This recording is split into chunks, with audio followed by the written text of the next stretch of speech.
Slogan আছে একটা, নিজে বাঁচলে বাপের নাম, নিজে বাঁচলে কি চাচা আপন জীবন বাঁচা। এই স্লোগান টোটালি কোরআন হাদিস বিরোধী।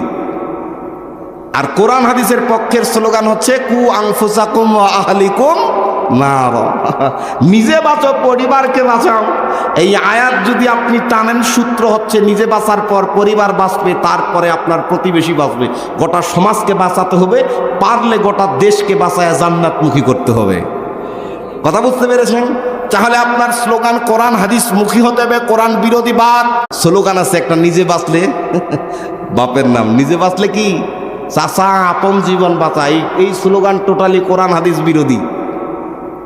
আর কোরআন হাদিসের পক্ষের স্লোগান হচ্ছে কু আনফুসাকুম ওয়া আহলিকুম নার, নিজে বাঁচো পরিবারকে বাঁচাও। এই আয়াত যদি আপনি টানেন, সূত্র হচ্ছে নিজে বাঁচার পর পরিবার বাঁচবে, তারপরে আপনার প্রতিবেশী বাঁচবে। গোটা সমাজকে বাঁচাতে হবে, পারলে গোটা দেশকে বাঁচায় জান্নাতমুখী করতে হবে। কথা বুঝতে পেরেছেন? তাহলে আপনার স্লোগান কোরআন হাদিস মুখী হতে হবে, কোরআন বিরোধী বাদ।